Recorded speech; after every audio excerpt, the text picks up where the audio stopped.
Love you like that. I love you like that. Extraordinary. Just like a strawberry. Extraordinary, just like a strawberry. It's not passive aggressive because it's direct and it's, oh, this is an insult. Right. It's flexing aggressive. That's such a good term, flexing aggressive. We've come up with a good flex aggressive and then put enlightened, I think are our best as terms. Is this what is meant when people say he's No, because I think that is... That's just insulting. It's just insulting. It's more like he's pussy enlightened. There was a bit of a Freudian revolution. Oh, God. So when the Victorians first, boobling around with psychiatry, Freud was the only thing there was.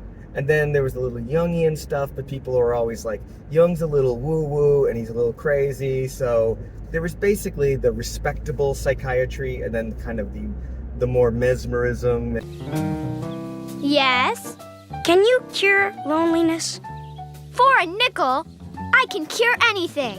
Around the 30s and 40s, people started being, well, maybe there's plays on the theme of Freud that are more accurate, because it just seemed like everything for him was like, oh, you didn't poop when you were 5, now you are weird. And they're like, maybe there's more to life than just like you didn't suckle on your mom's teat, or it's not saying it's nothing, but it's also kind of like, yeah, maybe we got a little more going on. Yeah, maybe you're not a serial killer because your mom gave you a bottle. We could just explore that. Maybe not everyone wants to their mom or dad. Exactly. Maybe this is a you thing. Maybe. What is the defense mechanism Freud is using? Reaction formation. Oh my God, that's hysterical. That's not. That's when you attack what you truly want. It's not sublimation, projection. Projection. That might be projection. Ooh.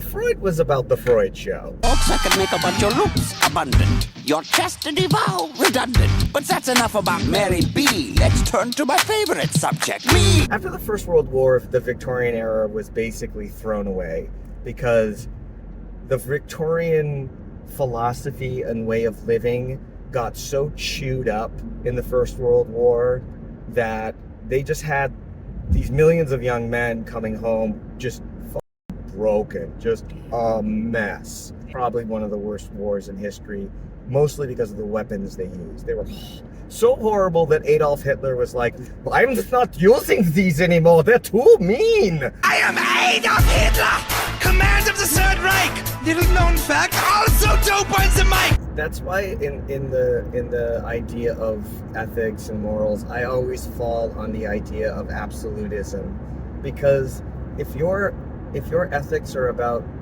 minimizing the most suffering for the most amount of people, that is a beautiful idea. But you are a human being and you're f***ed up. So you might not understand how best to accomplish that. Like Mao had a famous way of dealing with the opiate crisis in China. He made opiates legal for 5 years and gave them, you could be a government registered opium addict and you would get it and you would be on a registry. And then after 5 years, where he felt like he really collected all the names, he just killed them all. So he's like, problem solved. No more opiate crisis. He had a solid belief that a Maoist China would be the greatest thing for the human race. And his thinking was, it doesn't matter how many people I kill if I create paradise for all time. And if you believe in kind of materialist ethics, that always will make sense. Utopia by bloodshed. Yeah. We're in a post-expertise and a post-fact world. You can create your own echo chamber that is inured to reality. So you get to create your own reality now. And the Constitution and the Founding Fathers, they have become religious figures. Again, this is like the God-shaped hole. Why are we fetishizing that? Because it's a fantasy of an America that never existed. But it's the same thing with Mao. Mao wanted to create a fantasy communism while he was murdering drug addicts and starving people to death. It's easier to live in a fantasy, and all you have to do is like close yourself to any counter perspectives, hang around with people who are either afraid of you or agree with everything you say, and you can live in that fantasy. Like, you can LARP in it.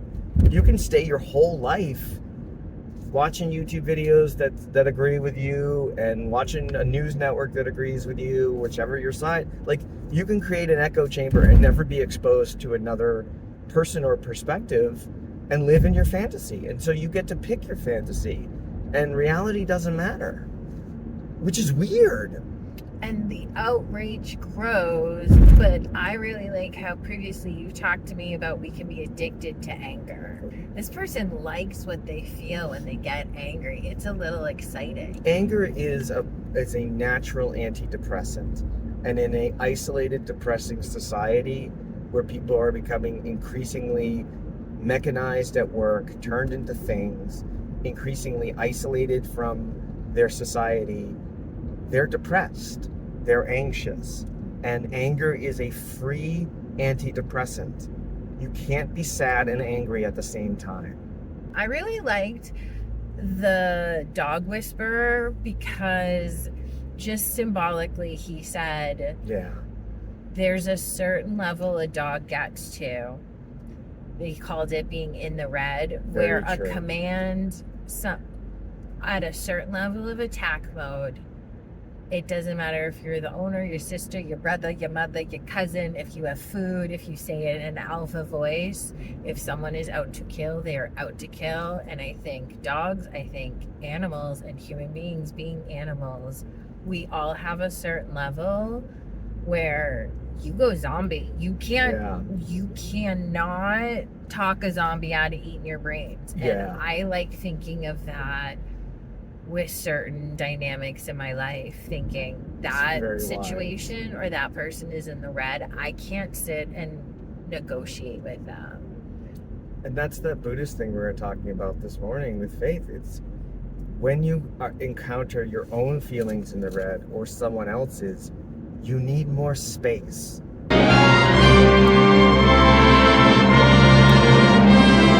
Enough space to hold that, because a tiny bit of poison destroys a glass of water, but the same amount of poison in the ocean is like it doesn't even exist.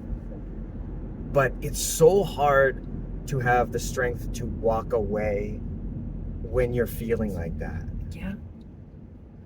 We wouldn't get societally in as many encounters, aggressively, anger, fights with people we love, strangers, politically, domestically, if we all could just say, I sense my emotions rising. Right. This is a volatile situation and I will handle it better when I am in a calmer space. I'm going to go do XYZ. That's a healthy thing. Not I'm going to go find that bottom of a bottle or make it worse. I'm not going to numb it. I'm just going to give it space. I'm just going to, whatever time, physicality, whatever, meditation, whatever that is, it's so hard to, in anger, go do something good, but just take a walk and then come back to it, because very few things, people who did decades of emergencies, very few things are true emergencies. They can be delayed. Very few things. 15. If you can add 15 minutes to the situation and no one gets closer to death, maybe farther, because these things can lead to death, you can just tamp it down. If we could all kind of just add 20% more of that awareness and ability in our life, we would be such a safer society. Whatever you believed in. And more connected and less depressed and everything. More productive and be able to see things clearer. And we all know that on some level. We all know that. Right. But in the moment, even being completely aware, I too pop the off. Pop the off. Yeah. We used to fight in the car so much, which is funny now, kind of full circle. I know, that is funny. But we had to actually, this is so weird, but it actually was super helpful. But when he told me, I went, that was bizarre, and F you, but thank you.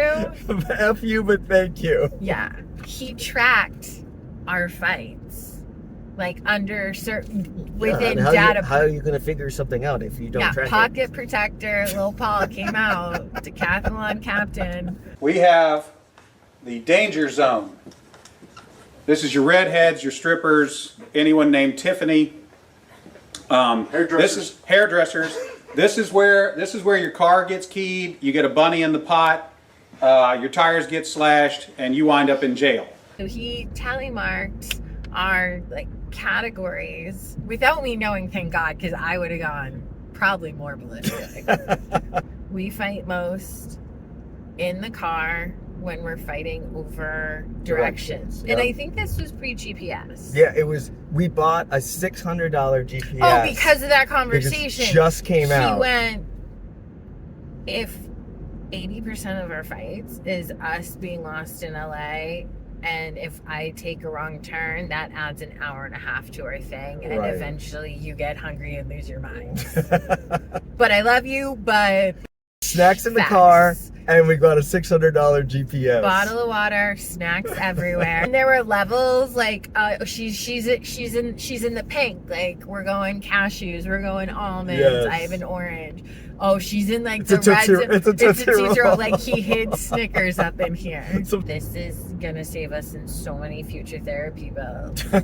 So it's worth every goddamn penny. We took our sweet little ass to Best Buy, and everything instantly went down.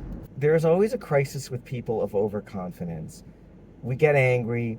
We hear a voice in our head saying, "This anger is justified, right, and it gives me license to inflict maximum suffering on the cause or the perceived cause of my anger." And if you could just walk away, if you could just listen to your own voice and be like, "This guy's fucking crazy. I gotta ignore this dude. He's nuts." Every friggin' time. I think I can rationalize with my toddler on her back screaming, Yeah. throwing blocks or goodnight moon around her room. And I mean, like, are you making the right decisions right now? Like, I think in that freaking Yeah, moment, in your moment. she's gonna look at me mid shit diaper, losing her little child mind, going, Yeah. you know what, Mom, I've taken a moment within my tantrum to come to an inner insightful moment and went, you know, you're right, Mom. You know what, Mom? I would like to go wash my hands. That sounds reasonable. So You're thank right. you for that, Mom. Here's a kiss on the way for me to go. And by the way, I'm gonna go clean my room when I come back. I think this every time. Yeah. And I start with the like, sweetie, Sweetie, darling. honey. And then you parent that. You listen. You get that like. You're at home too. You're the like suppressing the Yes. anger, not because you're in public, Yes. but the like. I'm trying to hold my shit together. Stifle your emotions inside. Being a parent is like being thrown in a burlap sack with a badger Oh, the honey badgers are just crazy. and being like, Figure figure it out. But then remember, you are a role model the whole time. The badger is you watching. are fighting. The badger is someone you need to have growth and safe, healthy development, and you have to get out of a goddamn burlap sack with being like, we don't yell when we're mad, so we're gonna just take a moment and cool off and talk about this later, even though you're a demon. I was watching this guy and he's giving a Buddhist talk and all this stuff, and he's giving all the whole thing, and this person's like doing some parenting struggles, like, what should I do? What's the Buddhist thing? And he just kind of sits back and he takes a deep breath and he's like, this is why monks don't have children. Like, nothing. It's the only thing. If it rocks a monk and he's like, yo, that's too big for me, I can take on enlightenment, but not parenthood, girl. Like, he's like, I can't hold my shit back. If I'm locked in a room with a honey badger, yeah, I'd fuck my shit. I'm a Buddhist monk. right. Well, you're on your own, son. Let me know how it works out. I want a charcuterie board and wine and a cute little vineyard and not talk about my kids anymore. I yell you.